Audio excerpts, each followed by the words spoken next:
मृत्यु लोक में अगर जन्म लिया है, पृथ्वी पर यदि हम आए हैं तो हमारे को दुख का सामना करना ही पड़ेगा।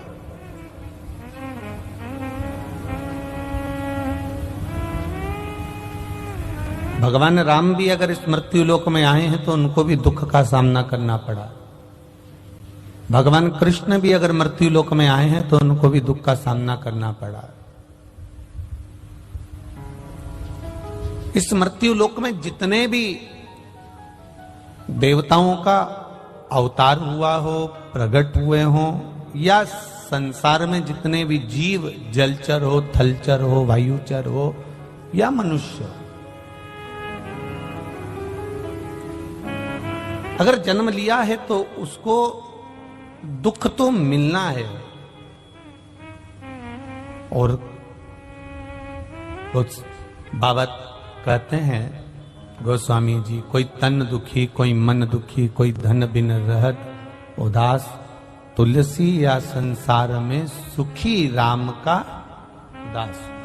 संसार में सब दुखी हैं, पर सुख किसको प्राप्त होता है? तो कहा जो भगवान की शरणागति में जाकर बैठ जाता है, भजन में जाकर बैठ जाता है, कथा में जाकर बैठ जाता है, या अपना संपूर्ण जीवन जो भगवान को छोड़कर चलता है, उसके जीवन में फिर दुख समाता नहीं है, दुख सताता नहीं। आप छोड़ो।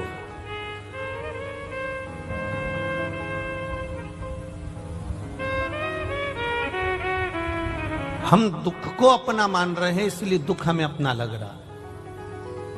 जिस समय हम दुख को भी परमात्मा का मान लेंगे कि ये भी प्रसाद है, ये उसने दिया है तो कुछ सोच कर दिया होगा, कुछ समझ कर दिया होगा, और हम ये मानकर जब अपने दुख को झेलना प्रारंभ कर देते हैं, कार्य करना प्रारंभ कर देते हैं, तो परमात्मा भी सोच लेता है कि आपको पहले कथा में कहा, एक आध बार आपने स्मरण किया होगा कि उसके मंदिर में जब जाओ, भोलेनाथ के चरणों में जब जाओ, मेरे त्रिकालदर्शी के पास जब जाओ, मेरे शंकर के मंदिर में, शिवालय में जब जाओ, आपसे पहले भी कहा, आज भी कह रहे हैं कि प्रसन्न होकर जाना, मुस्कुराकर। दुख कितना भी बड़ा हो, तकलीफ कितनी भी हो, कष्ट कितना भी हो,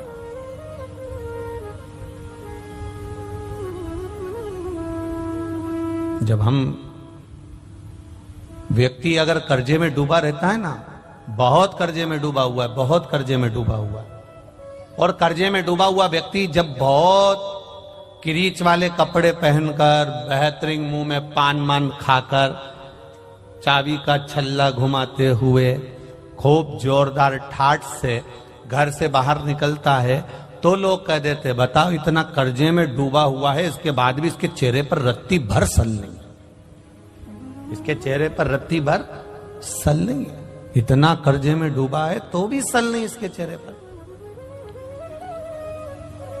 दुख आए, और वो दुख आने पर भी अगर आप मंदिर में जाकर भगवान से दुख काटने को नहीं कह रहे, आप शिवालय में जाकर भगवान शंकर से ये नहीं कह रहे हो कि मेरा दुख काट देना, आप तो शिवालय में जाकर केवल एक लोटा जल देवादिदेव महादेव को समर्पित कर रहे हो, तो भगवान देवादिदेव महादेव से जगत जननी जगदम्बा खुद कह देती हैं, माता पार्वती, कि इसको इतना दुख है, इतना कष्ट है, इतनी तकलीफ है, इसके बाद भी इसके चेहरे पर मुस्कुराहट है। तो शंकर भगवान भी कह देते हैं, अगर ये मेरे मंदिर में मुस्कुराते हुए आया है तो अब इसका दुख मैं काटूंगा, ये मुस्कुराता ही रहे, ये मुस्कुराएगा।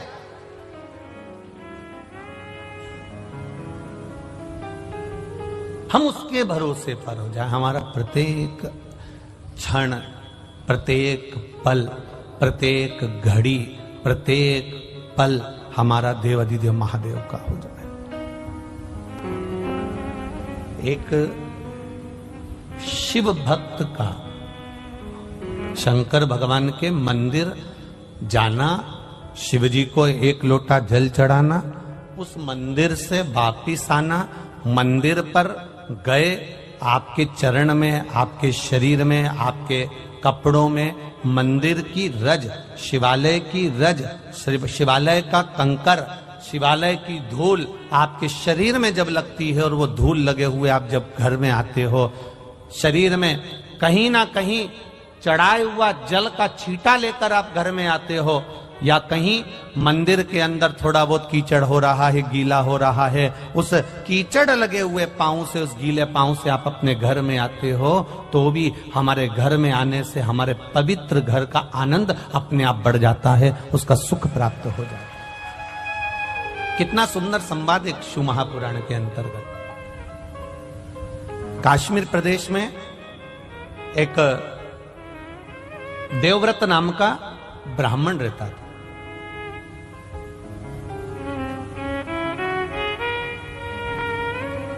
बड़ा धर्मात्मा था, पुण्यात्मा। भजन करना उसका एक आनंद था।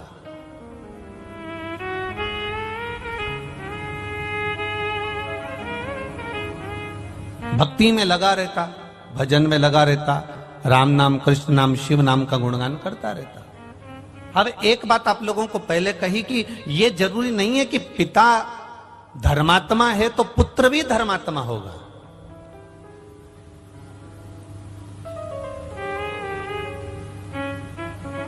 पिता अगर एक श्रेष्ठ वक्ता है तो पुत्र भी श्रेष्ठ वक्ता होगा।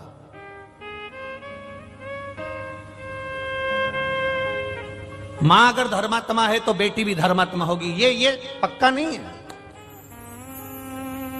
पिता के भाग्य में अगर सुख लिखा है तो बेटे के भाग्य में भी सुख होगा, ये पक्का नहीं है। पिता के भाग्य में हजारों एकड़ जमीन है, बेटे के भाग्य में 1000 एकड़ है कि नहीं, ये पक्का नहीं है।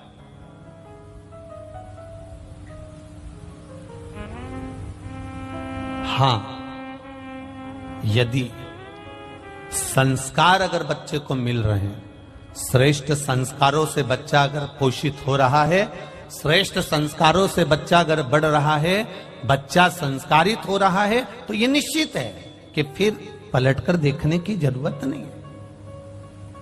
हम पहले कहे, आज फिर कहते हैं, 20 वर्ष तक माता पिता अपने बेटे को पढ़ाते हैं, लिखाते हैं, कॉलेज भेजते हैं, स्कूल भेजते हैं, कोचिंग भेजते हैं। 20 वर्ष तक माता पिता अपने बेटे को पढ़ा लिखाकर राम बनाने की चेष्टा करते हैं। 20 वर्ष तक माता पिता पढ़ाकर अपने बच्चे को राम बनाने का प्रयास करते हैं। और 20 दिन की, मात्र ओनली 20 दिवस, केवल 20 दिन, केवल 20 दिन की कुसंगति बेटे को रावण बना देती है। केवल 20 दिन की कुसंगति। 20 वर्ष तक माता पिता बेटे को राम बनाने का प्रयास कर रहे हैं। 20 वर्ष तक माता पिता बेटे को कोचिंग दे रहे हैं, ट्यूशन दे रहे हैं, अच्छी जगह पढ़ने भेज रहे हैं, ज्ञान की बातें कर रहे हैं, सब कुछ कर रहे हैं। 20 वर्ष तक माता पिता अपने बेटे को राम बनाने का प्रयास करते हैं, और 20 दिन की कुसंगति बेटे को रावण बना देती है। कोई ऐसी संगत में बेटा पड़ जाता है, ऐसे मित्रों की संगति पड़ जाती है, ऐसे साथियों की संगति पड़ जाती है, ऐसे व्यक्ति की संगति पड़ जाती है कि उसका जीवन 20 दिन के अंदर वो रावण बन जाता है। उसका मन, चित्त, वृत्ति, उसके विचार अलग हो जाते हैं, घर से अलग।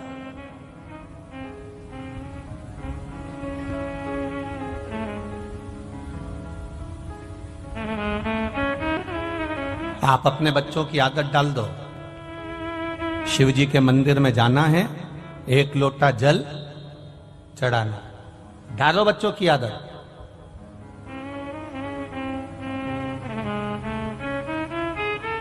जिस घर के बच्चे शंकर भगवान के मंदिर की सीढ़ी चढ़ना सीख जाते हैं, जिस घर के बच्चे शंकर भगवान के मंदिर का द्वार जाना चालू कर देते हैं, उस घर के बुजुर्ग कभी वृद्धाश्रम के द्वार नहीं जाते हैं।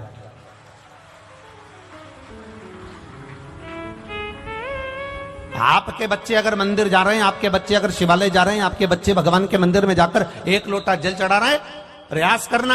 आपके घर का बच्चा अगर शंकर के मंदिर जा रहा है, आपके घर के बेटा बेटी अगर शिवालय जा रहे हैं, 1 लोटा जल चढ़ा रहे हैं, 1 लोटा जल समर्पित कर रहे हैं, तो ये विश्वास मानकर चलना कि आपको वृद्धाश्रम जाने की जरूरत नहीं पड़ेगी। क्योंकि जो शिव की सेवा करना जानता है, वो अपने घर के बुजुर्गों की सेवा करना भी जानता है। उसको आता है कि मेरे घर के बुजुर्ग की सेवा मुझे कैसे करना।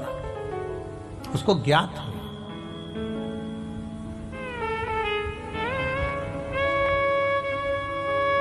शंभु शरणे पड़ी मांगू घड़ी घड़ी दुख काटो दया करी दर्शन आपो।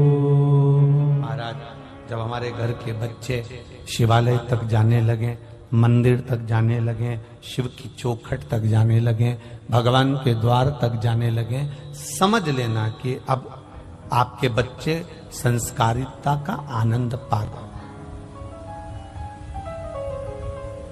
जाएं वो।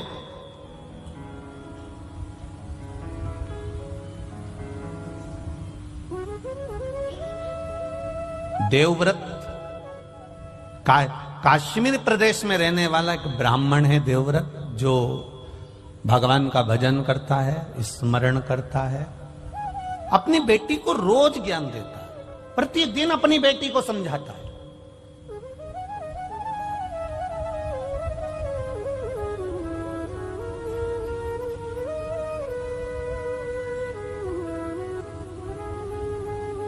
पर संगत बिगड़ गई।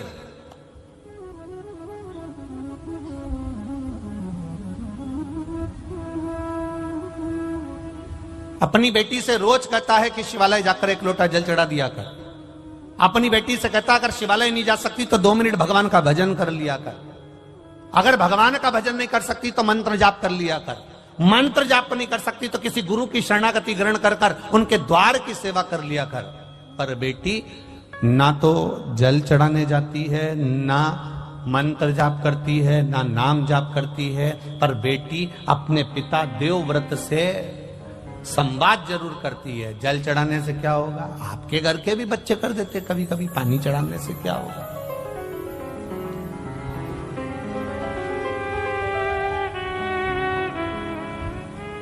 जल चढ़ाने से कौन सा फायदा है? एक बात बहुत ध्यान लगाना, बारिश का पानी, आकाश से जल, बरसात का जल जब जमीन पर गिरता है तो वो नाली में जाएगा, खड्डे में जाएगा, खड्डे में से नाली में जाएगा, नाली से गटर में जाएगा, गटर से नाले में जाएगा, नाले से नदी में जाएगा, नदी से तालाब सरोवर होता हुआ आखिरी में समुद्र के पास पहुंच जाता है। बारिश का जल गिरा तो वो समुद्र तक पहुंच जाता है। आपके नजदीक के मंदिर में जो शिवालय है, उस शिवालय पर अगर 1 लोटा जल गिरा तो वो महादेव तक पहुंच जाता है। वो महादेव तक पहुंच जाएगा। आपने जो जल समर्पित करा, आपने जो जल चढ़ाया। आज बसंत पंचमी है,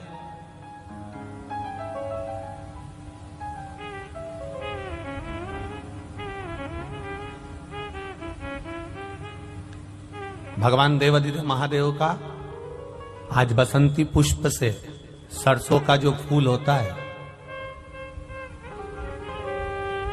108 सरसों के पुष्प से भगवान शंकर का श्रृंगार किया जाता है या शिव को समर्पित किया जाता है।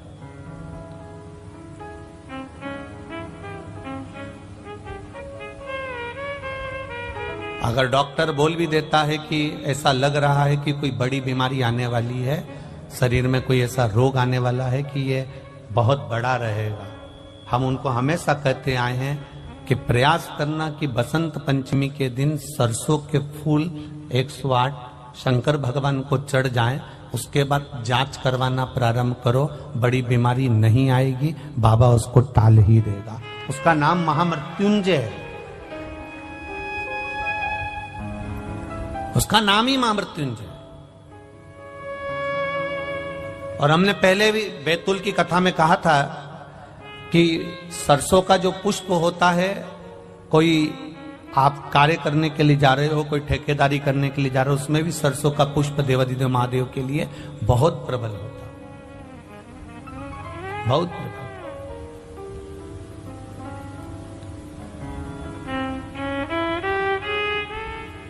महाराज, बेटी को दिया ज्ञान, पर बेटी मानती नहीं, प्रश्न बहुत करती है, बहुत प्रश्न। पहले का एक समय था जिस समय पर माता पिता जो कह देते थे बच्चे वो मानते थे। बीच का एक समय ऐसा आया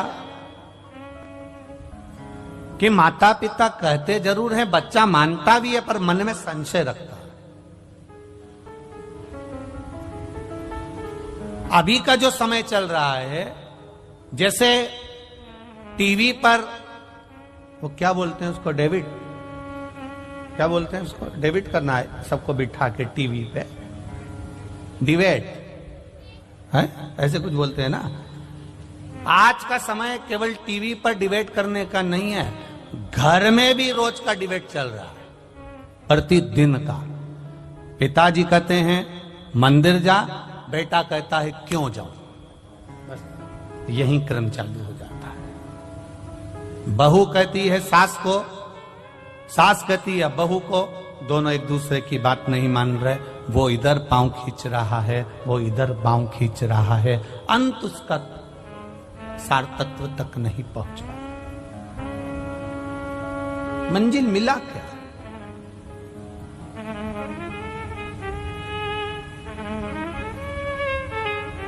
जितने भी चैनल खोलो और उस पर डिबेट होता हुआ दिखे तो आप प्रयास करना कि इसमें कहीं मंजिल मिल जाए तो जरूर बताना। मंजिल नहीं मिलती, किसी लक्ष्य तक नहीं पहुंच पाता, बीच में ही उसको छोड़ना पड़ता और वो संशय में घूमता रहता है।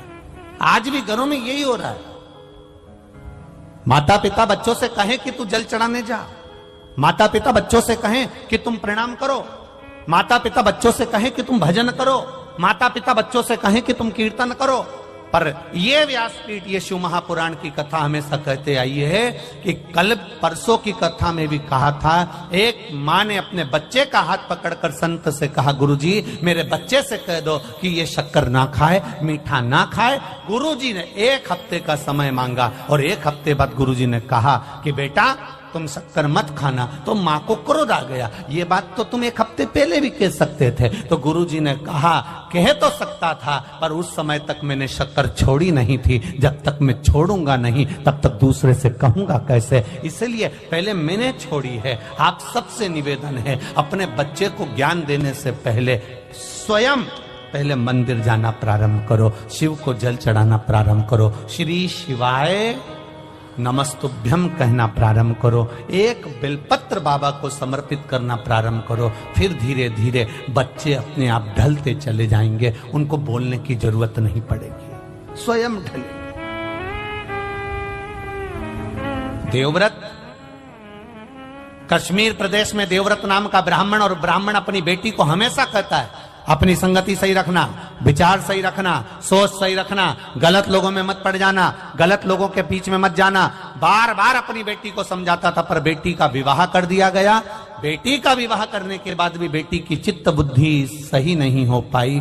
वो विवाह होने के बाद भी पर पुरुषों पर उसकी दृष्टि पड़ी रही, पर पुरुष पर उसकी दृष्टि पड़ी रही।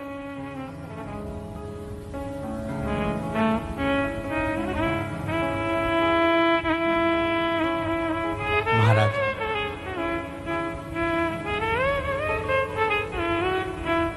स्कंद पुराण का ये संवाद है। स्कंद पुराण का संवाद, दृष्टि गलत पड़ी रही। शादी होने के बाद भी पर पुरुष पर उसकी दृष्टि जाती थी। जो नारी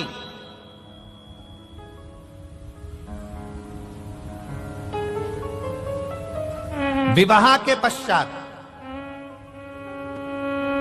किसी दूसरे पुरुष के साथ में स्मरण करे या शादीशुदा किसी पुरुष का घर तोड़ दे, वो नारी की गति स्कंद पुराण कह रही है।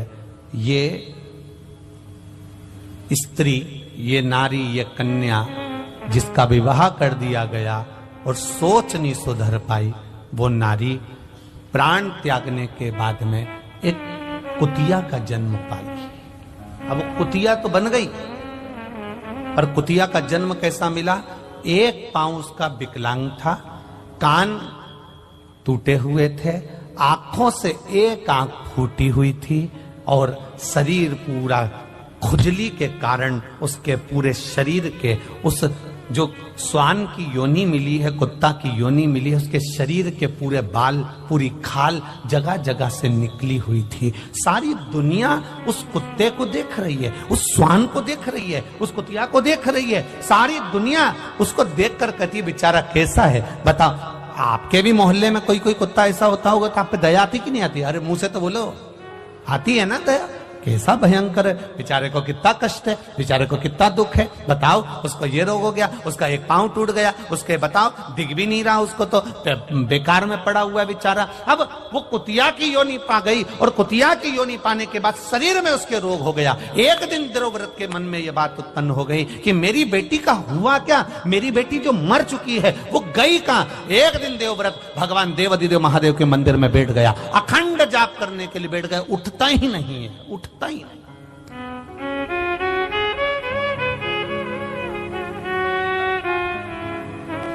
उठ ही नहीं रहा।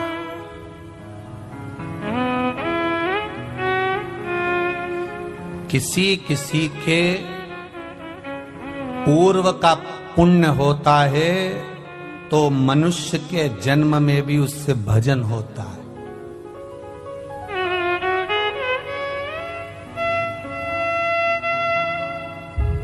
किसी का पूर्व का पुण्य हो तो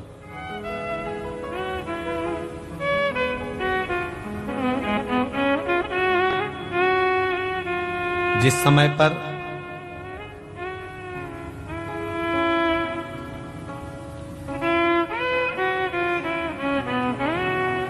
महाभारत में पांडवों में युधिष्ठिर, नकुल, सहदेव, भीम, अर्जुन ये सब थे और जिस समय पर अर्जुन मर गया,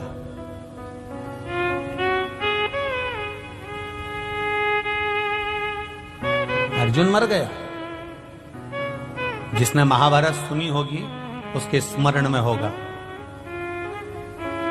अर्जुन मरा, अर्जुन के प्राण छूटे किस समय?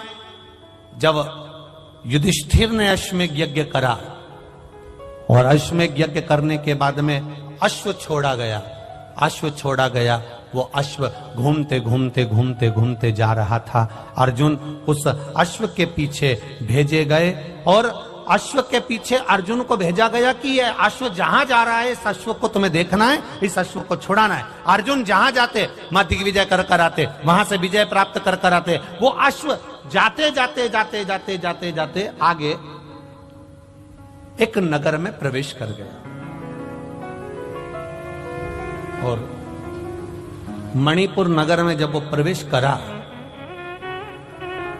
अर्जुन को मालूम था ये वो नगर है जहां पर मेरी धर्म पत्नी, देखिए अर्जुन की एक पत्नी है द्रौपदी, एक धर्म पत्नी है उनकी सुभद्रा, एक नागों की कन्या उलूपी और एक चित्रंगदा। अर्जुन को यह स्मरण में था कि यहां पर मेरा बेटा चित्रंगदा मेरी पत्नी रहती है और उसका बेटा भी यहीं रहता है बुर्ब्रभान।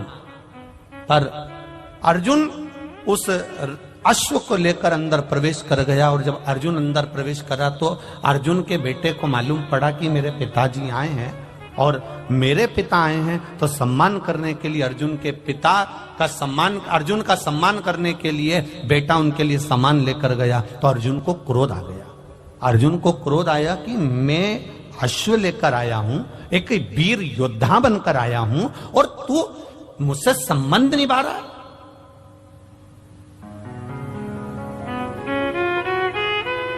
तुझे तो अश्व पकड़ना था और युद्ध लड़ना था, पर तू मेरा सम्मान करने के लिए आया है। अर्जुन ने अपने बेटे बुब्रभान को अपशब्द कहना प्रारंभ करा। इसी समय पर नागों की कन्या उलूपी बैठी हुई थी और उलूपी ने देखा कि बुब्रभान को अर्जुन चिल्ला रहे हैं। तब उलूपी ने कहा, बुरबुरहान मैं तुम्हारी मां हूं बड़ी, एक काम करो तुम अपने पिता से युद्ध लड़ो। बुरबुरहान ने कहा, मां अगर मैं पिता से युद्ध लड़ा और मेरे पिता को कोई घात हो गई तो? इसी समय पर उलूपी ने कह दिया, ये तो छत्राणी का जो पुत्र होता है, एक वीरानी का जो पुत्र होता है, वो युद्ध के मैदान में ये नहीं देखता कि पिता है कि कौन है, आओ और तुम युद्ध लड़ो। बस इतना कहना था और कहते से बुब्रवाहन ने बाण चलाना प्रारंभ करे, इधर अर्जुन ने बाण चलाना प्रारंभ करे। दोनों में भयंकर युद्ध हो गया और युद्ध होने के बाद जैसे ही युद्ध होते होते आगे तक बढ़ा, इतनी देर में बुब्रवाहन को भी घात लग गई और अर्जुन के प्राण छूट गए, अर्जुन मर गए, अर्जुन के प्राण छूट गए। आई चित्रंगदा रोती रोती आई, मेरा पति चले गया। बेटे तुमने क्या कर दिया? अपने पिता को मार दिया, अपने पिता को समाप्त कर दिया। मां मैं पिताजी के साथ युद्ध नहीं लड़ना चाहता था, पर मां ने कहा है, उलूपी माता बोली है मुझसे युद्ध लड़ने के लिए। चित्रंगदा ने कहा, उलूपी तेरा मेरा मांग का सिंदूर उजड़ गया और तू अपने बेटे से कहती है कि युद्ध लड़ो। चित्रंगदा के सामने उलूपी ने कहा, मैं छत्राणी हूं, क्षत्रिय की बेटी हूं, मैंने अपने बेटे को, इस बुब्रवाहन को केवल एक क्षत्रिय का फर्ज अदा करने का प्रयास करा है।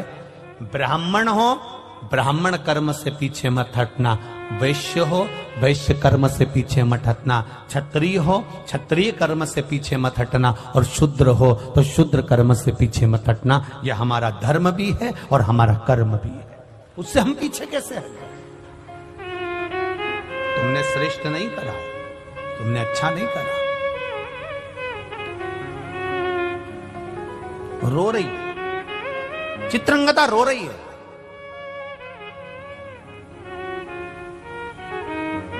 आंखों में जल भरा है, ये अर्जुन मर गए, अब जीवित कैसे होगा?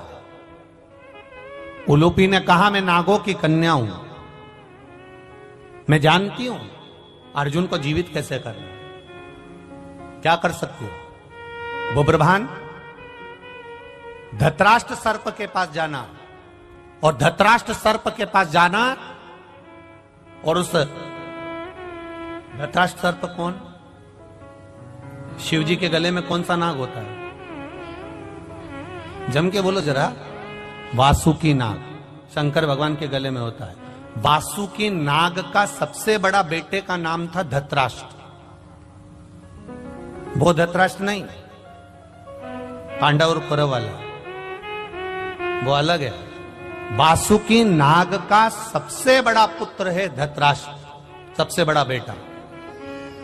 एक बार देवादिदेव महादेव जब वासुकी नाग पर कृपा कर दिए थे, तो वासुकी नाग ने देवादिदेव महादेव से मांग लिया था, मुझे ऐसी मणि प्रदान कर दीजिए भोलेनाथ, जिस मणि को किसी से छुआया जाए और वो मरा हुआ भी जीवित हो जाए। देवादिदेव महादेव ने कहा, वो मणि तो केवल एक महामृत्युंजय मणि है, मैं तुझे दे देता हूं। और शंकर भगवान ने वो महामृत्युंजय मणि धृतराष्ट्र को दे दी थी। उलूपी ने कहा, धृतराष्ट्र के पास जाओ, वासुकी नाग के बेटे के पास में जाओ और वो मणि लेकर आओ। वो मणि अगर होगी तो वो मणि से वो जीवित हो सकता है, इसके सिवा जीवित नहीं होगा। बुब्रवाहन धृतराष्ट्र सर्प के पास गया, नाग के पास गया, मेरे पिता को जीवित करना है। धृतराष्ट्र ने कहा, तेरे पिता को जीवित करने की सामर्थ्यता मुझ में नहीं है, मैं मणि दे भी दूंगा पर तेरा पिता जीवित नहीं हो सकता। कब तक? जब तक देवादिदेव महादेव इशारा ना कर दें, तब तक इसका काल नहीं टल सकता, क्योंकि उसका नाम महाकाल है। जाओ उसके पास, पहुंचो उसके पास। बुब्रवाहन, उलूपी, चित्रंगदा शिव जी की आराधना में लग गई और भगवान देवादिदेव महादेव ने क्या कृपा करी। शंकर भगवान ने खुद धृतराष्ट्र से कहा, बेटा मणि दे दीजिए। वो मणि बुब्रवाहन लेकर गए और ले जाकर अपने पिता को जब स्पर्श कराया, अर्जुन वापिस जीवित होकर बैठ गया। अकाल मृत्यु वो मरे जो काम करे चंडाल का, काल उसका क्या बिगाड़े जो भक्त हो मां काल। जो शिव का उपासक होता, शंकर का गुणगान करने वाला, शिव भक्ति में रमने वाला, शंकर पर अटूट विश्वास करने वाला, भटकता नहीं। देवव्रत शिव की आराधना में डूब गए, हिलते नहीं, जाते नहीं, आते नहीं, एक ही जगह पर स्थिर होकर बैठ गए, स्थिर, जा ही नहीं।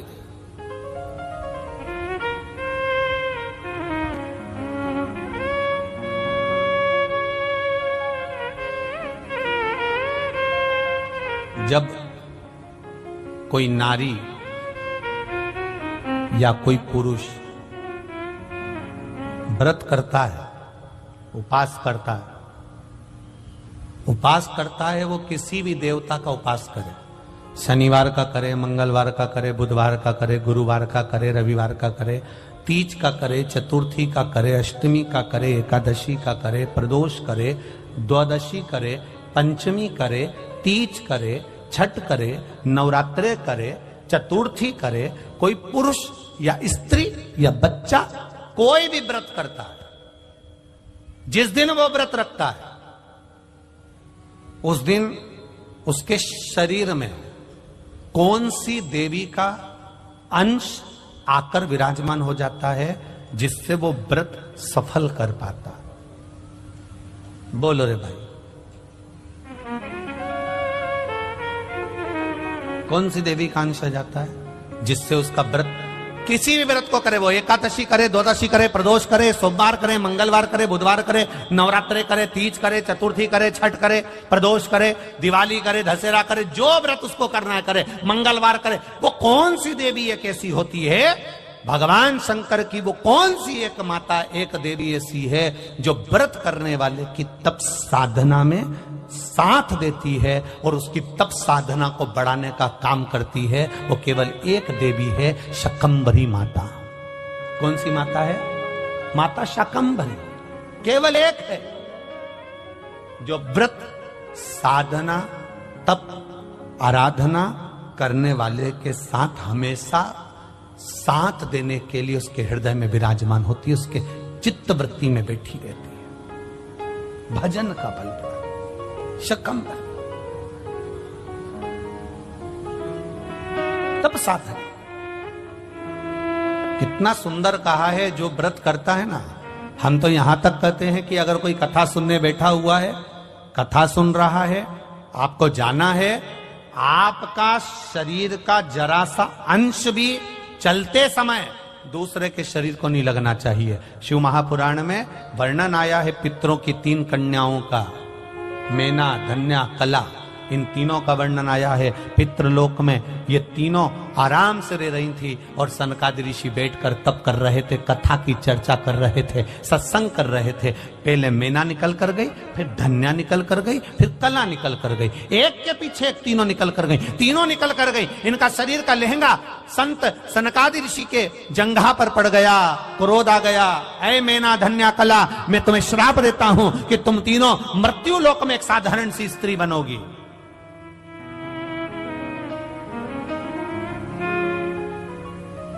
तीनों बिलख रही हैं, तीनों रो रही हैं, तीनों की आंख में आंसू भरा हुआ। क्षमा कर दीजिए नाथ, क्षमा कर दीजिए। सनकादि ऋषियों ने कहा, जब कोई कथा सुनने के लिए बैठता है, सत्संग करने के लिए बैठता है, सदगुरु की शरणागति में बैठता है, मंदिर देवालय में बैठता है, भगवान के भजन में बैठता है, जितनी देर वो भगवान का गुणगान करने बैठता है, उतनी देर तक उसके हृदय में शाकंभरी माता का निवास होता है। शाकंभरी माता ऐसे अलग से नहीं रहती। जितनी देर वो तप साधना में, भजन में, संकीर्तन में, कीर्तन में, स्मरण में डूबा रहता है, उतनी देर तक शाकंभरी उसके अंदर रहती है। जब आपका शरीर जाते जाते उसको लात लगती है, शरीर का अंग लगता है, कोई सामान लगता है, शाकंभरी को क्रोध आता है और वो क्रोध उसके मुख से निकलकर तुम्हें श्रापित कर देता है। इसके फल अनुसार तुम्हें तीनों को मृत्यु लोक में जाना पड़ेगा। चरणों में पड़ गई, हमारा उद्धार कैसे होगा? तब सनकादि ऋषियों ने कहा, तुम्हारा उद्धार, मेना, तुम्हारे घर में पार्वती का जन्म होगा। धन्या, तुम सुनैना बनोगी, तुम्हारी गोद में माता सीता खेलेगी। कला, तुम कीर्ति बनोगी, तुम्हारी गोद में राधा खेलेगी। ये 3 देवियां जब तुम्हारी गोद में खेलेगी, जगत का कल्याण कर देगी। वो जगत का कल्याण करेगी तो तुम्हारा कल्याण अपने आप हो जाए, अपने आप हो जाए।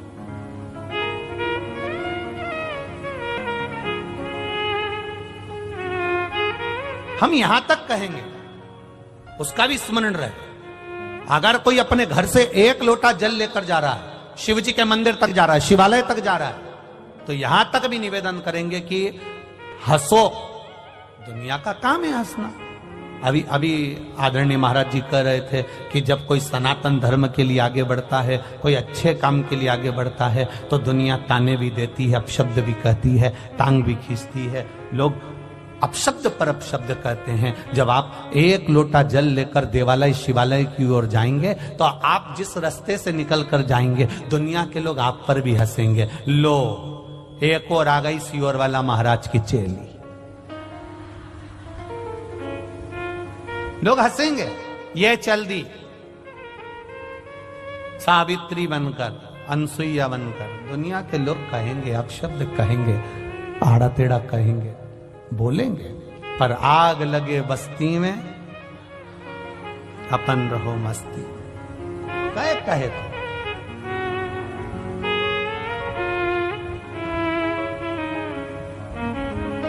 वो कहे, कहने वाला कहता रहेगा। जिस समय पूजन का कोई साहित्य, पूजन का कोई सामान, पूजन की कोई सामग्री हमारे हाथ में रहती है और हम पूजन करने जाते हैं और पूजन कर कर वापस आते हैं, उस व्यक्ति को देखकर अगर कोई दूसरा हंसता भी है, तो समझ लो वो अपनी जिंदगी को बर्बाद करने के सीढ़ी पर पांव रख दिया है। उसने अपनी जिंदगी की बर्बाद होने वाली सीढ़ी पर पांव रख दिया कि अब उसको बर्बाद हो निश्चित है। देवव्रत शिवजी के सामने बैठा है, घोर तप कर रहा है, घोर तप, अखंड तप करने में लगा हुआ, और ऐसा अखंड तप देवव्रत कर रहा है। उसको केवल एक चीज मालूम करना है कि मेरी बेटी, जिसको मैं समझा कर रह गया, वो बेटी की दशा कैसी है। तब देवव्रत ने अखंड तप करा। मेरे देव अधिदेव महादेव खुद नहीं आए, मां अंबा नहीं आई, जगदम्बा नहीं आई, शिव जी ने अपने नंदी को भेज दिया। नंदीश्वर जाकर मालूम करो देवव्रत क्या चाहता है, इस देवव्रत को चाहिए क्या, जाओ जरा मालूम करो, जाओ। और महाराज, तब साधना का जो बल होता है वो कोई साधारण नहीं होता। दूध में सुगंध गंध नहीं होती, दूध में सुगंध गंध कब आएगी, जब दूध को आप तपाओगे, फिर उसको जमाओगे, जमाकर फिर उसका घी निकालोगे, और घी निकालोगे तब उसमें गंध आना, सुगंध आना प्रारंभ हो जाएगी। दूध में सुगंध नहीं है, पर दूध को तुमने पहले फाड़ा, तपाया, फाड़ा, फिर उसको अग्नि पर तपाया, तपाने के बाद में जब वो धीरे धीरे धीरे धीरे धीरे धीरे घी बना, तब उसमें सुगंध आना प्रारंभ हो गई। उसी तरह मनुष्य में उतना आनंद सुख कैसे प्राप्त हो सकता है, शंकर की भक्ति कैसे प्राप्त हो सकती है, तो कहा दुनिया के लोग अपशब्द कहकर तुम्हें तपाएंगे, अपशब्द कहेंगे, ताने देंगे, गाली देंगे, आड़ा टेढ़ा कहेंगे, फिर भी तुम भगवान शिव के शिवालय में जाती रहना। जब तपते रहोगे, तपते रहोगे, तपते रहोगे, तो एक दिन सुगंधित घी बन जाओगे और आपका जीवन सार्थक हो जाएगा। तपाएंगे लोग, कहेंगे, दुनिया के लोग कहेंगे जो कहना।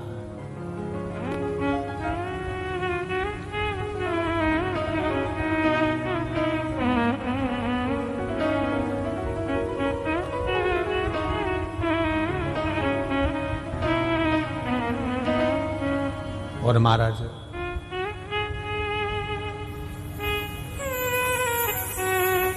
जब हम भगवान की शरणागति में जाकर बैठ जाएंगे, तप ले, तप लो खूब दिल से।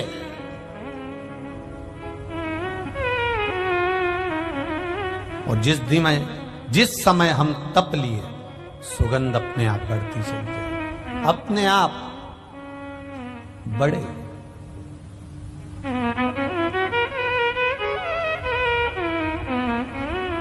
शिव कथा कह रही,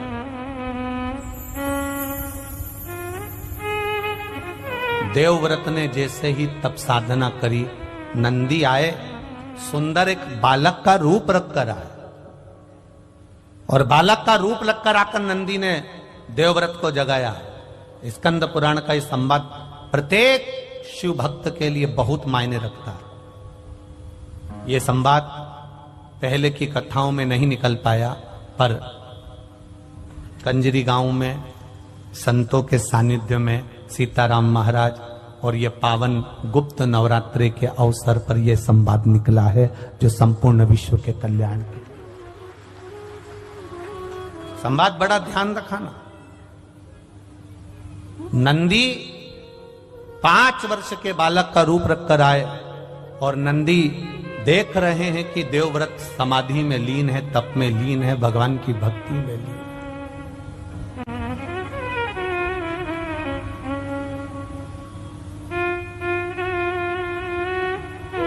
लीन है। नंदी ने जगाया, देवव्रत नहीं जगा। नंदी ने फिर जगाया, देवव्रत नहीं जगा, जगता ही नहीं। बहुत प्रयास करा नंदी ने, उठता ही नहीं। लगा श्री शिवाय नमस्तु, श्री शिवाय नमस्तु, श्री शिवाय नमस्तु। लगा ओम नमः शिवाय, ओम नमः शिवाय, ओम नमः शिवाय। तप में लीन। नंदी ने देखा कि यह जगता नहीं है। मंदिर में जो घड़ियाल था, उस घंटाल को नंदी ने बजाना प्रारंभ करा। देवव्रत नहीं उठता, उठा ही नहीं।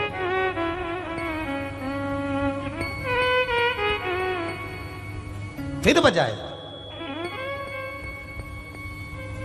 आखिरी में देवव्रत के नेत्र खुले। 5 वर्ष के बच्चे को देखकर थोड़ा क्रोध देवव्रत को आया। कारण, मैं बेटा तप कर रहा था, और मैं बैठकर अगर तप कर रहा हूं तो मेरे तप साधना को क्यों नष्ट कर रहा है। आ जाता है कभी कभी क्रोध। घर में बूढ़ी बूढ़ी माताएं, जब दादी माएं, जब बुजुर्ग माताएं सेवा करती है, और घर का छोटा छोटा बच्चा उनका सामान लेकर भग जाए, दिया ले गया, दीपक ले गया, अगरबत्ती उठा के ले गया, ठाकुर जी को जो भोग धरा रही थी भोगी उठा के ले गया,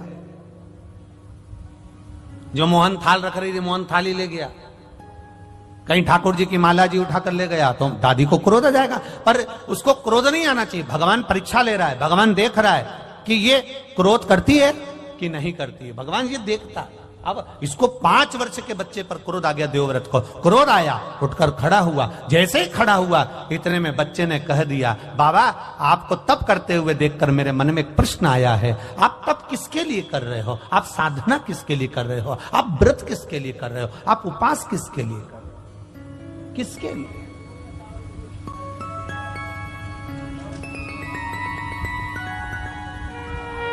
देवव्रत ने कहा, बस मेरी एक इच्छा है। क्या इच्छा है आपकी?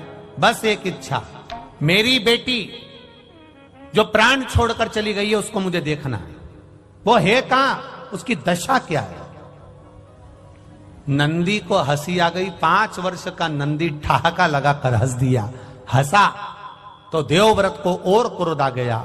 ए बालक, मेरे शब्द को सुनकर तू हंस रहा है? नंदी ने हंसते हुए कहा, बाबा जो कर्म कर कर मरा है उसको अगर देखोगे तो आप भी रो पड़ोगे, इसलिए जो हो गया उसको आप मत देखिए, मत देखो। जो पूर्व में कर कर आए हो उसे अब देख कर करोगे क्या? कई लोग कहते हैं हमने किसी का बुरा नहीं करा गुरुजी, हमने कभी किसी का बुरा नहीं करा गुरुजी, फिर भी लोग हमारा बुरा क्यों करते हैं? हम कहते हैं जी जी, इस जन्म में तुमने किसी का बुरा नहीं करा, पर अगला जन्म किसने देखा कि तुमने किसका बुरा करा होगा? जिसका करा होगा वो आज तुमको त्राड़ दे रहा है, आज तुमको कष्ट दे रहा है। जिसने पूर्व समय में गौ माता को एक रोटी दी, प्रेम से उसको सहलाया, वो गौ माता तुम्हारे घर में बहू माता बनकर आ गई। वो तुम्हारे यहां सेवा कर रही। और जिसने गौ माता को देखकर एक रोटी देने के बाद में हट हट, अरे शास्त्र तो उठाओ, कितने वीरों में वीर थे राजा जनक, राम जी महाराज के ससुर, दानवीर, भजनावली, कीर्तनी, दुनिया के लोग उनका नाम उच्चारण करते हैं। राजा जनक जैसा कोई नहीं, राजा जनक जैसा कोई नहीं, राजा जनक जैसा कोई नहीं, राजा जनक जैसा कोई नहीं। जनक जितने बड़े दानी थे, पुण्यवात्मा थे, स्मरणी थे, भजनावली थे, कीर्तनी थे, उसके बाद भी राजा जनक को नरक का द्वार जाना पड़ा। कारण क्या था? उसके बाद भी राजा जनक नरक के द्वार पर, केवल एक कारण से। राजा जनक भी नहीं समझ पाए कि मुझे और नरक, इतना मैंने पाप कुछ नहीं करा, मैं तो राम जी का ससुर हूं, मैंने जानकी को पाला है, जानकी मेरे पास में रही है, मैंने सब यज्ञ करा है। और शास्त्र कहता है, श्रीमद् भागवत कहती है, देवी भागवत कहती है कि वेद व्यास जी महाराज के यहाँ सुखदेव जी महाराज का प्रागट्य हुआ। सुखदेव जी महाराज शादी करने को तैयार नहीं हुए, तब वेद व्यास जी ने कहा किसी गुरु की शरणागति जाओ, तो वो राजा जनक की शरणागति में गए थे। और राजा जनक जी के दरवाजे पर जाकर सुखदेव जी महाराज खड़े रहे थे। और सुखदेव जी महाराज के कोई गुरु हैं तो वो जनक जी महाराज हैं। जब सुखदेव जी के गुरु जनक जी हैं, राम जी के ससुर जनक जी हैं, माता जानकी के पिता जनक जी हैं, तो फिर इनको नरक क्यों जाना पड़ा? केवल एक जरा सा काम था, एक छोटा सा काम, छोटा सा। जनक जी का रथ जा रहा था। अब समझना जरा, लोग कहते ना हमने किसी का बुरा नहीं करा, तो हम कौन? ऐसा क्यों हो रहा है? हमें तकलीफ क्यों आ रही है? हमें दुख क्यों आ रहा है? हमें कष्ट क्यों आ रहा है? हमें बीमारी क्यों आ रही है? ना तो मैं सुपारी खाऊं, ना मैं कभी गलत चीज खाऊं, उसके बाद में मुझे रोग क्यों आ रहा है? तकलीफ क्यों आ रही है? पूर्व का राजा जनक जी महाराज का रथ जा रहा था। जाते जाते रथ बीच में जब पहुंचा, सामने गाय खड़ी थी। गाय खड़ी और इतने में जनक जी ने कहा, एक काम करो कि गाय को थोड़ा सा हटाने का प्रयास करो। रथ के बीच में गाय खड़ी है, गाय हट नहीं रही, हट नहीं रही। जनक जी नीचे उतरे और गौ माता के आगे हाथ जोड़े, आप हट जाओ। नहीं हटी। इसके बाद राजा जनक ने गाय को धक्का देकर बस थोड़ा सा साइड में करा था, बस एक अंश की गलती कर दी थी कि गाय को एक हाथ से धकेल कर पीछे की ओर हटाया था, और गाय के पीछे से जनक जी महाराज निकल कर चले गए थे। तो चित्रगुप्त महाराज और धर्मराज ने कह दिया, कौन आया है? राजा जनक बड़े पुण्यात्मा हैं, बड़े धर्मात्मा हैं, पर इन्होंने गाय को जाना था उधर, रास्ता चेंज कर दिया था इधर का, इसलिए इनका भी स्वर्ग का रास्ता चेंज कर दिया। जाना था स्वर्ग, घूमते हुए लेकर जाए, ले जाओ, रास्ता चेंज करो, बदलो रास्ता। जनक जी महाराज जब रास्ता बदला गया स्वर्ग जाने का, नरक से होते हुए जा रहे थे। नरक में पड़े हुए जीव सब चिल्ला रहे थे, चिल्ला रहे थे। जनक जी महाराज थोड़ी देर वहां खड़े हो गए, खड़े हो गए। सारे जीवों ने चिल्लाना चालू कर दिया, महाराज रुक जाओ, महाराज रुक जाओ, महाराज रुक जाओ। आवाज लगा रहे जनक जी महाराज रुक जाओ। जनक जी महाराज ने पूछा, ये कौन चिल्ला रहा है? ये आवाज किसकी आ रही है? ये कौन चिल्ला रहा है? ये किसकी आवाज है? सब ने कहा, ये जो नरक में पड़े हुए हैं ना, ये चिल्ला रहे हैं। ये क्यों चिल्ला रहे हैं? कारण क्या है? जनक जी, आपने इतना दान पुण्य करा है, इतना अच्छा अच्छा काम करा है कि आप पुण्य आत्मा हो, आप वैकुंठ जा रहे हो, पर आप नरक के रास्ते से जा रहे हो। आपके शरीर से छूकर जो ये हवा चल रही है, ये हवा इनके पापियों के शरीर पे लग रही है, पापियों के शरीर पे लग रही है। तो इनको जो कष्ट हो रहा था वो मल्लम का काम कर रही है, अब इनको कष्ट नहीं हो रहा। इसलिए ये चाहते हैं कि आप कुछ कृपा कर दो। जनक जी ने कहा तो एक काम करो ना, इन सबको नरक से मुक्त कर दो, नरक से मुक्त। धर्मराज कहते हैं ऐसा नहीं हो सकता, ऐसा नहीं हो सकता। तो फिर एक काम करो, जनक जी कहते हैं मुझे वैकुंठ नहीं जाना, इनके लिए मुझे यहीं खड़ा कर दो। मेरे शरीर से हवा निकल कर जाएगी, वायु पवन निकल कर जाएगी, वो इनके शरीर को लगेगी, और इनको अगर सुख मिल रहा है मेरे शरीर से तो मैं इनके लिए अपना शरीर भी दे सकता हूं, मैं नरक में रह सकता हूं। हाथ जोड़कर धर्मराज ने कहा आपको हम नरक में नहीं रख सकते, क्योंकि आप पुण्य आत्मा हो, सत्कर्मी हो, भजनावली हो, हम आपको नरक में कैसे रखें? अगर हम नरक में रखेंगे तो देवता हमें चिल्लाएंगे, हम आपको नरक में नहीं रख सकते। तो जनक जी ने कहा आप मुझे नरक में नहीं रख सकते और मुझे स्वर्ग में रहना नहीं जब तक इनका उद्धार होता नहीं। तो धर्मराज ने भगवान विष्णु से कहा आप बताओ क्या करें। भगवान विष्णु ने देवाधिदेव महादेव से कहा आप बताओ क्या करें। देवाधिदेव महादेव ने कहा एक काम करो, राजा जनक के लिए सारे पापियों को छोड़ दिया जाए, उनका कल्याण कर दिया जाए। ये जनक तत्व हमें लगता है हमने कोई पाप नहीं करा, हमने कोई बेकार काम नहीं करा, पर हमारा रास्ता चेंज क्यों हुआ, हमें कष्ट क्यों आ रहा है, हमें दुख क्यों आ रहा है, उसके पीछे हमारा पूर्व का कोई कारण होगा, कोई कारण हो सकता। एक झोली में फूल भरे हैं, एक झोली में कांटे, तेरे बस में कुछ भी नहीं वो बांटने वाला बांटे। अरे कोई कारण होगा, अरे कोई कारण होगा। धन का बिस्तर मिल जाए पर नींद को तरसे में, धन का बिस्तर मिल जाए पर नींद को तरसे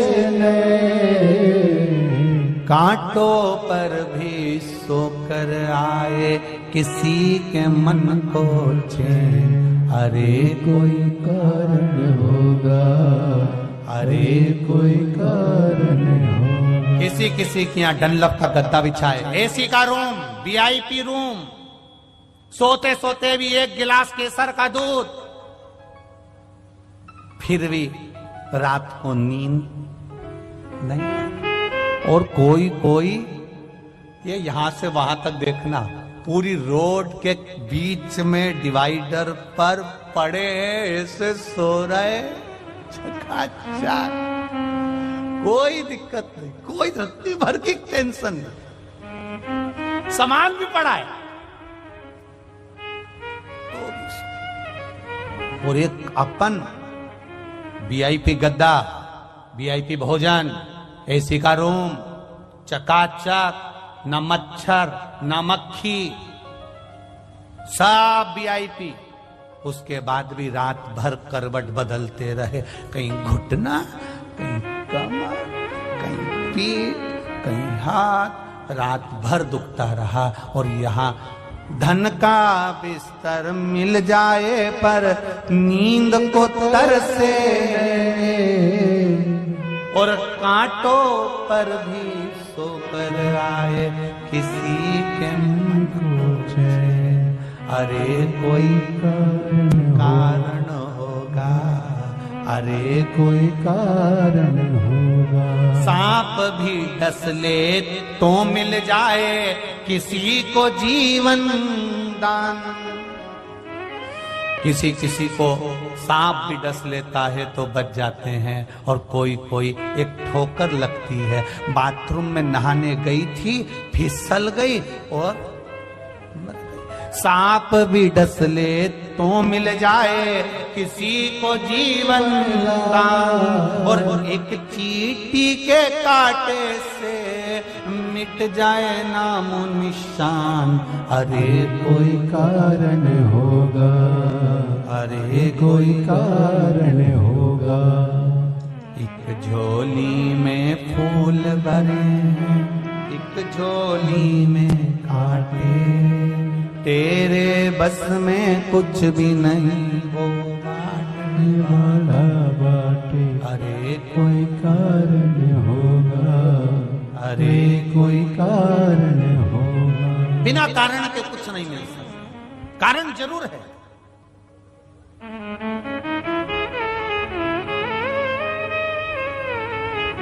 कितने संख्या में आ पाए, 3-3 पंडाल भरे पड़े, हजारों की तादाद में आप लोग आकर विराजमान हुए, और इससे भी ज्यादा लोग कंजरी और हालोल में रहते होंगे। क्या सब कथा में जाके बैठ गए क्या? नहीं। अरे कोई कारण होगा। ये आने का प्लान भी बनाए थे, इनने विचार भी करा होगा कि 26 जनवरी की छुट्टी पड़ेगी, अपन चलेंगे। इनने सब प्लान बनाया। इनके प्लान से क्या होता है? पहले महादेव को भी तो प्लान बना दो कि तेरा क्या होगा रे कालिया। यहां बुला लेंगे तो फिर तो सर्टिफिकेट मिल जाएगा। अगर यहां बुला लिया, यहां तक पहुंच गया, तो इसको एक प्रमाण पत्र मिल जाएगा। ये प्रमाण पत्र लेकर ऊपर पहुंच गया तो देख लो, शिव महापुराण की कथा में गया था कंजरी, यमराज, मेरे से तो कुछ बोलना ही मत, 30 डिग्री है। तो भोलेनाथ ने भी सोचा भैया जितनों को डिग्री देना है उतनों को ही बुलाओ, बाकी को डिग्री से दूर रखो, नहीं तो ये आफत कर देंगे ऊपर आकर। वैसे ही गुजरात वालों ने बहुत आफत करके रखी है दिल्ली में बैठकर। अब बोल तो बोल, तो इन्होंने कहा इनको नीचे ही पावागढ़ में इनको पंछीड़ा रे उड़ के जा, पावागढ़ इनको मई गरबा रमने दो।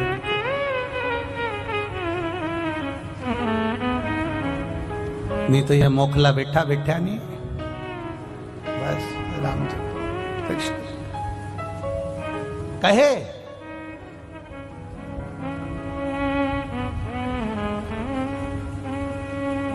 देवव्रत से पूछा,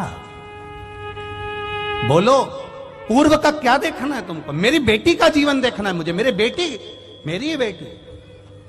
मत देख, देवव्रत रोएगा, तड़फेगा बेटी की दशा देखकर। नहीं, मुझे अपनी बेटी देखना। भगवान शंकर का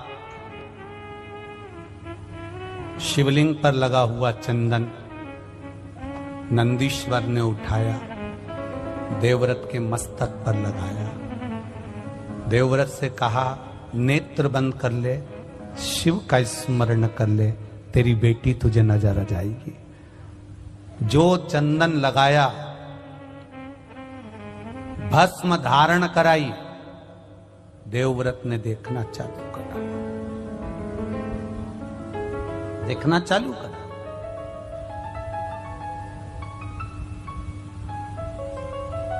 भस्म, चंदन, बेलपत्र, शिवजी पर चढ़ी हुई कोई भी सामग्री व्यक्ति के जीवन का ना जाने कितने जन्म के पापों को काट देता है, ना जाने कितने जन्म के पाप। काशी में एक व्यक्ति टेबल लगाया हुआ था, वो टेबल लगाकर उस पर भस्म बेच रहा था, भस्म बेच रहा, भस्म कपे की। एक अंग्रेज आ गया, अंग्रेज ने आकर पूछा क्या है ये? उसने अपनी भाषा में कहा, उसने कहा यह भस्म है। लगाने की।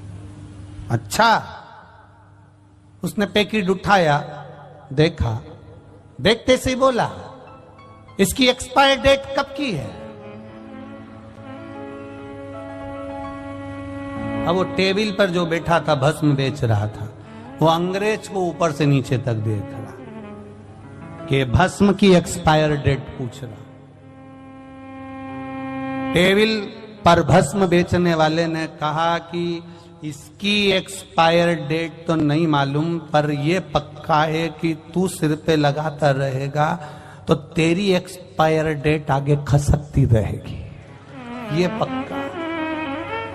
इसकी नहीं मालूम कि इसकी एक्सपायर डेट कब की है, ये कब समाप्त होगी, पर तेरे समाप्ति की जो तारीख है वो इस भस्म को लगाने से आगे बढ़ती चली जाएगी। ये निश्चित है, ये पक्का है, ये सहज नहीं है, बड़े। इसीलिए महाराज हरि देवव्रत से 5 वर्ष के नंदी पूछ रहे हैं कि आप तप क्यों कर रहे हो। कहा मेरी बेटी के बारे में मुझे जानना है, उसका जन्म कहाँ हुआ, कैसी है वो, क्या कारण से उसका क्या जन्म हुआ, वो मुझे समझना है। नंदीश्वर ने कहा मत देखो अपने पूर्व के जन्म को, उसके हुए जन्म को, रोगे तुम। नहीं महाराज, मुझे देखना है। तो देखना है, भस्म लगा दी, चंदन लगा दिया।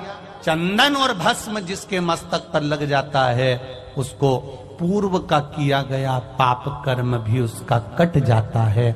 और जैसे ही देवव्रत ब्राह्मण का पाप कर्म घटा, उसने अपनी बेटी के जीवन को देखा तो वो एक कुतिया की योनि में, एक स्वान की योनि में, पांव टूटा हुआ है, कान कटा हुआ है, आंख फूटी हुई है, मुख से ज्यादा कुछ खा नहीं सकती, शरीर के पूरे बाल निकल गए। जैसे एक कोई कुत्ते को तुमने देखा होगा, उसका पूरा शरीर बेकार हो जाता है, वो पड़ा हुआ है। देवव्रत रो रहा, रोने लगा देवव्रत, उसकी आंखों से आंसू बहने लगे देवव्रत की। और देवव्रत की आंख से जब आंसू बहने लगे, रोने लगा, नेत्रों से नीर बहने लगा, जल बहने लगा। नंदी करे क्यों रो रहे हो? देवव्रत कहता है मेरी बेटी की यह दशा मुझसे नहीं देखी जाती, कुछ कृपा करो। भगवान नंदीश्वर ने कहा कृपा करने वाला तो केवल एक है, वो देव अधिदेव महादेव है। बड़ा सरल, बड़ा सहज, बड़ा सरल है। एक लोटा जल चढ़ा दो और वो सारी समस्या का हल कर देता है। ऐसा देव अधिदेव महादेव। एक पत्र आया है बड़ा सुंदर।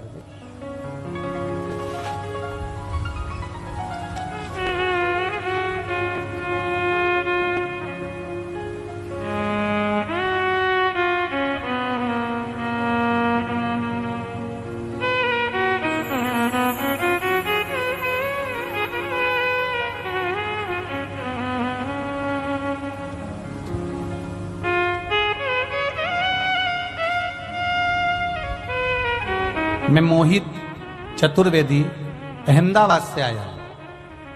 कहीं बैठे हो? मोहित चतुर्वेदी अहमदाबाद से। आप ही हैं? दोनों हाथ हिला दो एक बार ऐसा। श्री शिवाय नमस्तुभ्यम। एक बार वापिस हिला दीजिए। श्री शिवाय नमस्तुभ्यम। मैं मोहित चतुर्वेदी अहमदाबाद से आया हूं। मैं बाबा की कृपा का क्या बखान करूं गुरुदेव। मैं बहुत अधिक कर्जे में दब गया था। मैं एक प्राइवेट कंपनी में जॉब करता हूं। मुझ पे इतना कर्जा हो गया था कि मेरी पूरी सैलरी सिर्फ EMI में चली जाती थी। इतना ही नहीं, मेरी नौकरी में भी दिक्कत होने लगी। अगस्त 2022 में मुझे नोटिस भी दिया गया कि मेरी कंपनी की ओर से, उसी समय मेरी सास मेरे घर पे आई हुई थी। वो उनकी शिव महापुराण की कथा रोज सुनती थी।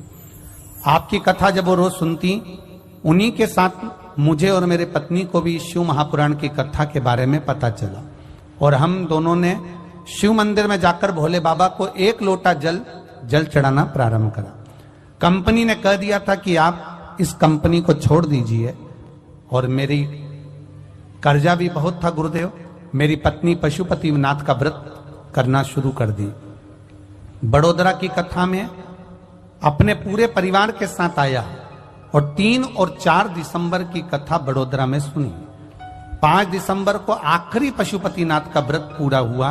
उसके अगले ही सोमवार यानी 12 दिसंबर को गुरुजी भोले बाबा की ऐसी कृपा हुई कि एक और लेटर मुझे प्राप्त हो गया। इस बार जो लेटर था बाबा की कृपा से मेरा प्रमोशन का लेटर था। मुझे शिव की ऐसी कृपा हुई। गुरुदेव, हम जब पढ़ाई करते हैं ना गुरुदेव, तो हम इन चीजों पर विश्वास नहीं करते कि शिव जी को जल चढ़ाने से कुछ होता है, व्रत करने से कुछ होता है।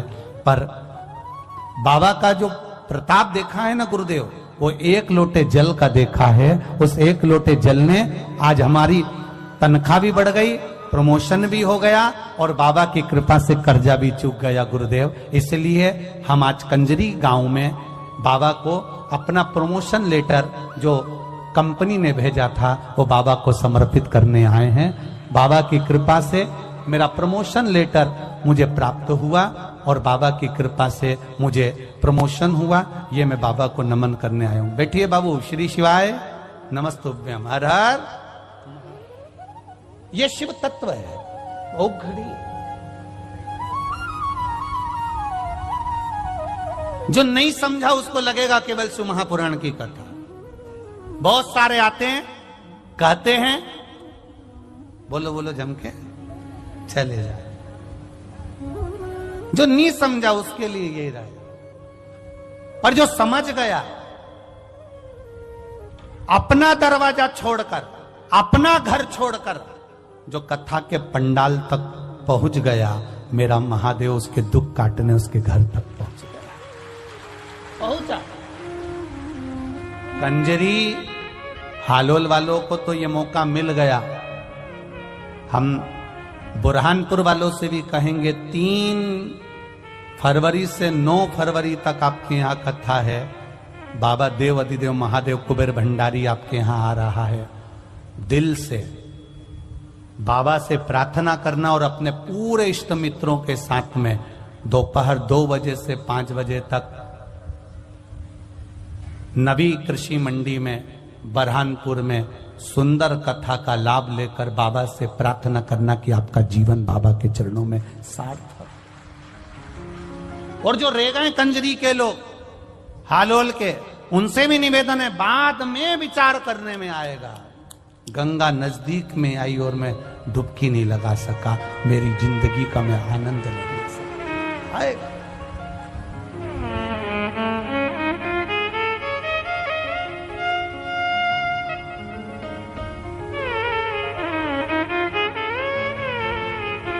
एक हॉस्पिटल होता है, एक एम्बुलेंस होती है। हॉस्पिटल और एम्बुलेंस दोनों में अंतर है। हॉस्पिटल चलकर तुम्हारे पास तक नहीं पहुंचेगा, चलकर कौन पहुंचेगी? एम्बुलेंस। प्राथमिक उपचार करती करती एम्बुलेंस तुम्हें हॉस्पिटल तक ले जाएगी और फिर तुम्हें ठीक कर देगी। ये शिव महापुराण की कथा नहीं है, ये 7 दिन की एम्बुलेंस है जो आकर बैठ गया और परमात्मा के चरणों तक पहुंच गया। ये दुख जीवन है, मनुष्य का शरीर है, मानव की देह, ये मानव का शरीर मिला है। ऐसा नहीं कोई संत, कोई साधु, कोई गुरु, कोई महात्मा, कोई जोगी, कोई सन्यासी, कोई तपस्वी, कोई साधक, कोई उपासक, कोई आपसे कह दे कि मैं आपको ऐसा कर देता हूं कि आपको दुख ही नहीं आएगा, तो फिर आप उसके हाथ जोड़ लेना और कह देना जब राम जी थे उन पर भी दुख था, उनके भी गुरु एक से बढ़कर एक थे, तो फिर वो दुख क्यों नहीं काट सके? दुख आया है तो झेलना तो पड़ेगा। बस भजन के बल पर वो दुख थोड़ा थोड़ा कटते चले जाता है और हम परमात्मा के होते चले जाते हैं। कोई कहे तुमसे कि दुख नहीं आएगा, कपट नहीं आएगा, तुम्हारे जीवन में तकलीफ नहीं आएगी, कष्ट नहीं आएगा, हो ही नहीं सकता, नहीं हो सकता, बिल्कुल नहीं हो सकता। दुनिया के दुख हरने वाले पर भी दुख आन पड़ा। जग को रोशन करने वाले को आधी रात में आना पड़ा। दुनिया के बंधन काटता वो, उसको भी जेल में आना। जो दुनिया के बंधन काटता है वो कारागार में जन्म ले रहा है, साधारणता नहीं है। ये पूर्व के कर्म का भोग। एक चिड़िया को सीता जी ने कैद में रखा, मां जानकी को कैद में रहना पड़ा। राम जी ने छुप कर मारा था बाली को, उस बाली ने छुप कर मारा भगवान कृष्ण के चरणों में मारा। जरा नाम का व्याघ्र बनकर। कर्म का भोग है, भोगना। जो पूर्व में किया आज भोगेंगे, आज करेंगे, फिर भोगेंगे। उसको कौन टाल सका? देवव्रत रो रहा है, मेरी बेटी की ये दशा, एक स्वान की योनि, एक कुतिया की योनि, मेरी बेटी की। बिलक पड़ा, रोह पड़ा, कुछ नहीं कर रहा। शंकर भगवान के शिवालय को, शिवलिंग को पकड़ लिया और पकड़कर देवव्रत आंख से आंसू बहाने लगा। कुछ कृपा करो करुणा सागर, करुणा कर दीजिए दातार, कृपा कर दीजिए। मेरी बेटी ऐसी भयंकर योनि में पड़ी हुई है, शरीर पूरा खुजला हो गया है उसका, क्योंकि उसको अभिमान इतना था। पिता देवव्रत अपनी बेटी को समझाता था, गलत दृष्टि मत करना, गलत जगह पर मत जाना। परसों की कथा में कहा था, नियत, नीति और नजर, ये तीन गलत जगह पर चली जाती है तो जिंदगी बर्बाद हो जाती है। नियत अगर गलत हो गई तो बर्बाद हो गए, नीति अगर गलत हो गई तो बर्बाद हो गए, और नजर अगर गलत हो गई तो बर्बाद हो गए। नारी पर पुरुष पर अगर अपनी दृष्टि देती है, किसी का शादीशुदा जीवन है और उसके घर में आग लगाकर तू उसमें शामिल होना चाहती है, तो तू अपने अगली जिंदगी का स्मरण कर लेना। ये देवव्रत की कन्या का स्मरण कर लेना कि तेरी जिंदगी क्या होगी, तेरा जीवन क्या होगा। ये देवव्रत की कथा कर रही है।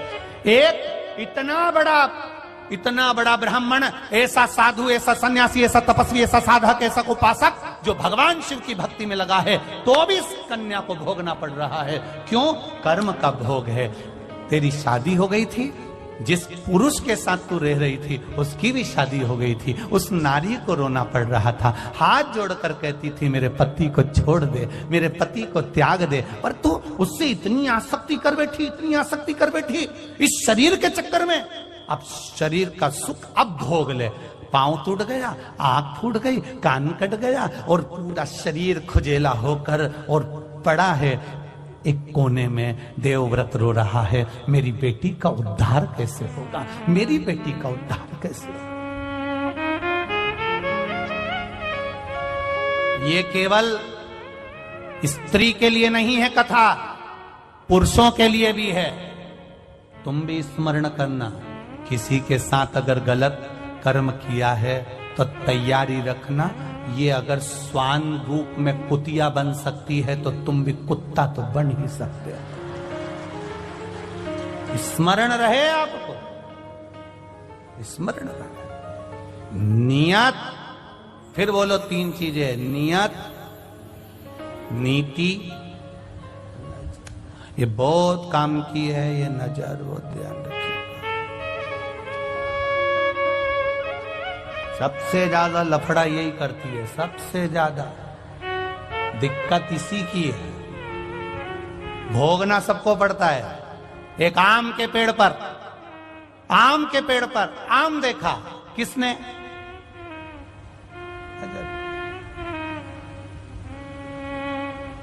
ललचाई कौन? आम तक कौन लेकर गया? चढ़ा कौन? तोड़ा किसने? हाथ। खाया किसने? स्वाद किसने लिया?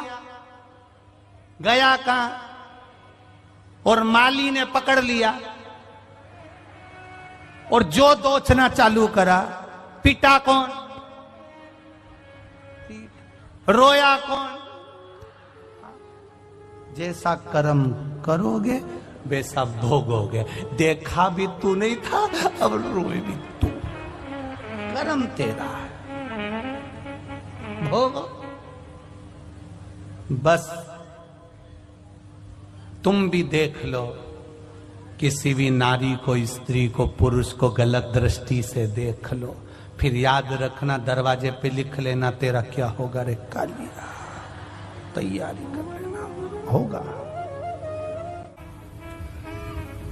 मृत्युलोक में अगर जन्म लिया है, पृथ्वी पर यदि हम आए हैं, तो हमारे को दुख का सामना करना ही पड़ेगा।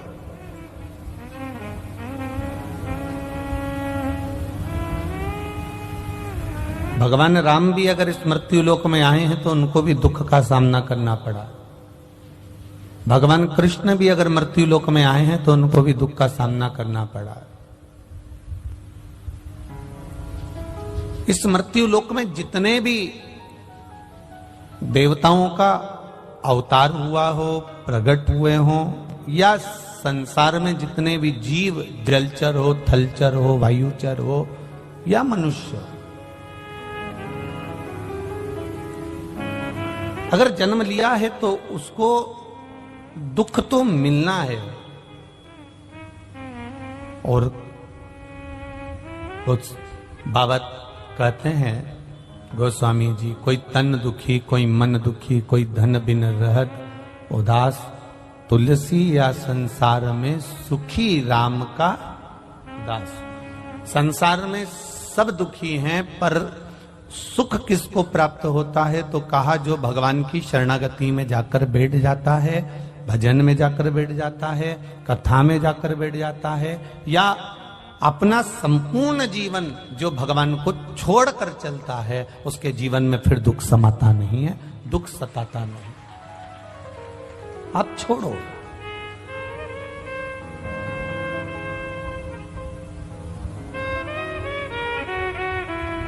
हम दुख को अपना मान रहे हैं, इसलिए दुख हमें अपना लग रहा।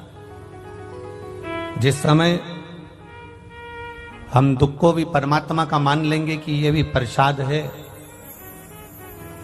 ये उसने दिया है, तो कुछ सोच कर दिया होगा, कुछ समझ कर दिया होगा।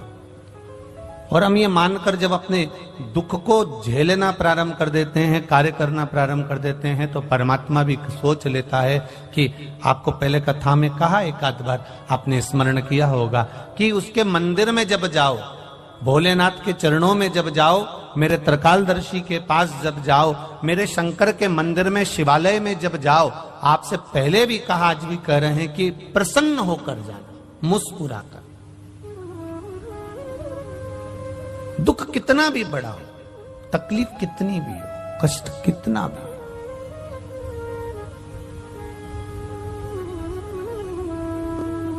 जब हम व्यक्ति अगर कर्जे में डूबा रहता है ना, बहुत कर्जे में डूबा हुआ है, बहुत कर्जे में डूबा हुआ है, और कर्जे में डूबा हुआ व्यक्ति जब बहुत किरीच वाले कपड़े पहनकर, बेहतरीन मुंह में पान मान खाकर, चाबी का छल्ला घुमाते हुए, खूब जोरदार ठाठ से घर से बाहर निकलता है, तो लोग कह देते, बताओ इतना कर्जे में डूबा हुआ है, इसके बाद भी इसके चेहरे पर रत्ती भर सल नहीं, इसके चेहरे पर रत्ती भर सल नहीं है। इतना कर्जे में डूबा है तो भी सल नहीं इसके चेहरे पर।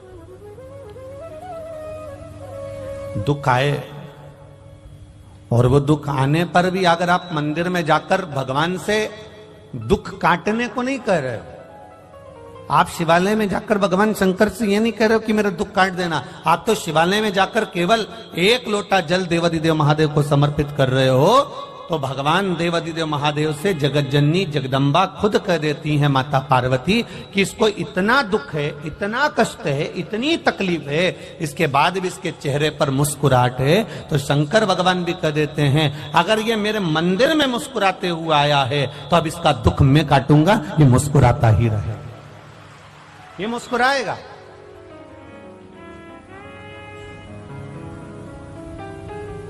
हम उसके भरोसे पर हो जाए, हमारा प्रत्येक क्षण, प्रत्येक पल प्रत्येक घड़ी, प्रत्येक पल हमारा देव अधिदेव महादेव का हो जाए। एक शिव भक्त का शंकर भगवान के मंदिर जाना, शिव जी को एक लोटा जल चढ़ाना, उस मंदिर से वापिस आना, मंदिर पर गए, आपके चरण में, आपके शरीर में, आपके कपड़ों में मंदिर की रज, शिवालय की रज, शिवालय का कंकर, शिवालय की धूल आपके शरीर में जब लगती है और वो धूल लगे हुए आप जब घर में आते हो, शरीर में कहीं ना कहीं चढ़ाए हुआ जल का छींटा लेकर आप घर में आते हो, या कहीं मंदिर के अंदर थोड़ा बहुत कीचड़ हो रहा है, गीला हो रहा है, उस कीचड़ लगे हुए पांव से, उस गीले पांव से आप अपने घर में आते हो, तो भी हमारे घर में आने से हमारे पवित्र घर का आनंद अपने आप बढ़ जाता है, उसका सुख प्राप्त हो जाता है। कितना सुंदर संवाद एक शिव महापुराण के अंतर्गत। कश्मीर प्रदेश में एक देवव्रत नाम का ब्राह्मण रहता था।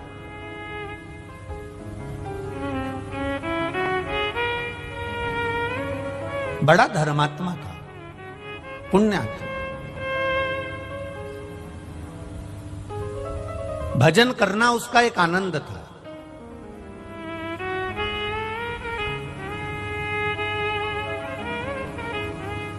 भक्ति में लगा रहता, भजन में लगा रहता, राम नाम, कृष्ण नाम, शिव नाम का गुणगान करता रहता। अब एक बात आप लोगों को पहले कही कि यह जरूरी नहीं है कि पिता धर्मात्मा है तो पुत्र भी धर्मात्मा होगा।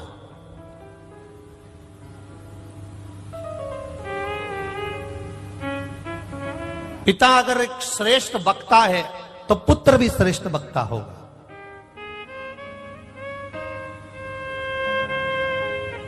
मां अगर धर्मात्मा है तो बेटी भी धर्मात्मा होगी। ये पक्का नहीं है। पिता के भाग्य में अगर सुख लिखा है तो बेटे के भाग्य में भी सुख होगा, ये पक्का नहीं है। पिता के भाग्य में हजारों एकड़ जमीन है, बेटे के भाग्य में 1000 एकड़ है कि नहीं, ये पक्का नहीं है।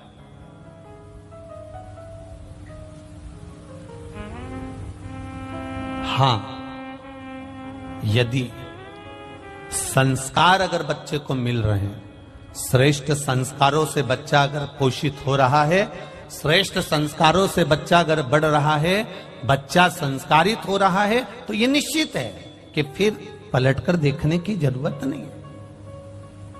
हम पहले कहे, आज फिर कहते हैं, 20 वर्ष तक माता पिता अपने बेटे को पढ़ाते हैं, लिखाते हैं, कॉलेज भेजते हैं, स्कूल भेजते हैं, कोचिंग भेजते हैं। 20 वर्ष तक माता पिता अपने बेटे को पढ़ा लिखाकर राम बनाने की चेष्टा करते हैं। 20 वर्ष तक माता पिता पढ़ाकर अपने बच्चे को राम बनाने का प्रयास करते हैं। और 20 दिन की, मात्र ओनली 20 दिवस, केवल 20 दिन, केवल 20 दिन की कुसंगति बेटे को रावण बना देती है। केवल 20 दिन की कुसंगति। 20 वर्ष तक माता पिता बेटे को राम बनाने का प्रयास कर रहे हैं। 20 वर्ष तक माता पिता बेटे को कोचिंग दे रहे हैं, ट्यूशन दे रहे हैं, अच्छी जगह पढ़ने भेज रहे हैं, ज्ञान की बातें कर रहे हैं, सब कुछ कर रहे हैं। 20 वर्ष तक माता पिता अपने बेटे को राम बनाने का प्रयास करते हैं, और 20 दिन की कुसंगति बेटे को रावण बना देती है। कोई ऐसी संगत में बेटा पड़ जाता है, ऐसे मित्रों की संगति पड़ जाती है, ऐसे साथियों की संगति पड़ जाती है, ऐसे व्यक्ति की संगति पड़ जाती है कि उसका जीवन 20 दिन के अंदर वो रावण बन जाता है। उसका मन, चित्त, वृत्ति, उसके विचार अलग हो जाते हैं, घर से अलग।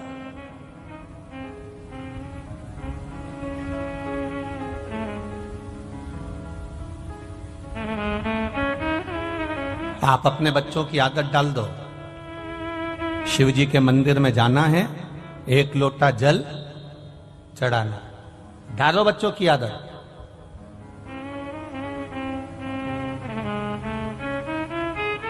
जिस घर के बच्चे शंकर भगवान के मंदिर की सीढ़ी चढ़ना सीख जाते हैं, जिस घर के बच्चे शंकर भगवान के मंदिर का द्वार जाना चालू कर देते हैं, उस घर के बुजुर्ग कभी वृद्धाश्रम के द्वार नहीं जाते हैं।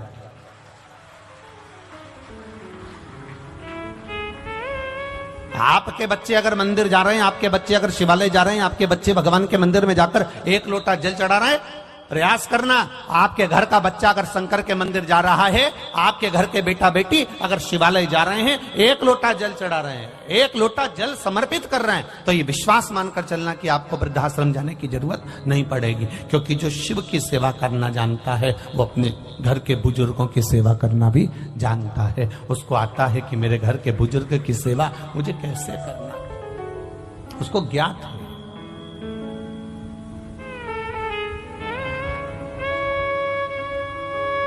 शंभु शरणे पड़ी मांगू घड़ी घड़ी दुख काटो दया करी दर्शन आपो।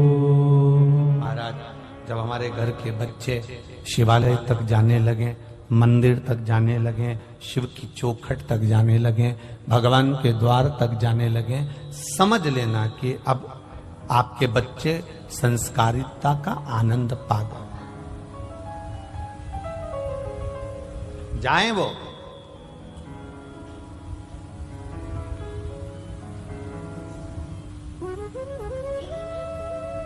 देवव्रत कश्मीर प्रदेश में रहने वाला एक ब्राह्मण है देवव्रत, जो भगवान का भजन करता है, स्मरण करता है, अपनी बेटी को रोज ज्ञान देता है, प्रतिदिन अपनी बेटी को समझाता है।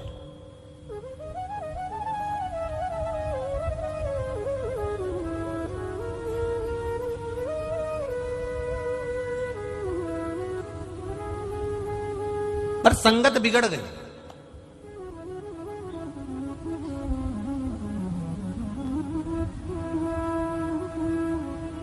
अपनी बेटी से रोज कहता है कि शिवालय जाकर एक लोटा जल चढ़ा दिया कर। अपनी बेटी से कहता अगर शिवालय नहीं जा सकती तो 2 मिनट भगवान का भजन कर लिया कर। अगर भगवान का भजन नहीं कर सकती तो मंत्र जाप कर लिया कर। मंत्र जाप नहीं कर सकती तो किसी गुरु की शरणागति ग्रहण कर कर उनके द्वार की सेवा कर लिया कर। पर बेटी ना तो जल चढ़ाने जाती है, ना मंत्र जाप करती है, ना नाम जाप करती है, पर बेटी अपने पिता देवव्रत से संवाद जरूर करती है। जल चढ़ाने से क्या होगा? आपके घर के भी बच्चे कर देते कभी कभी, पानी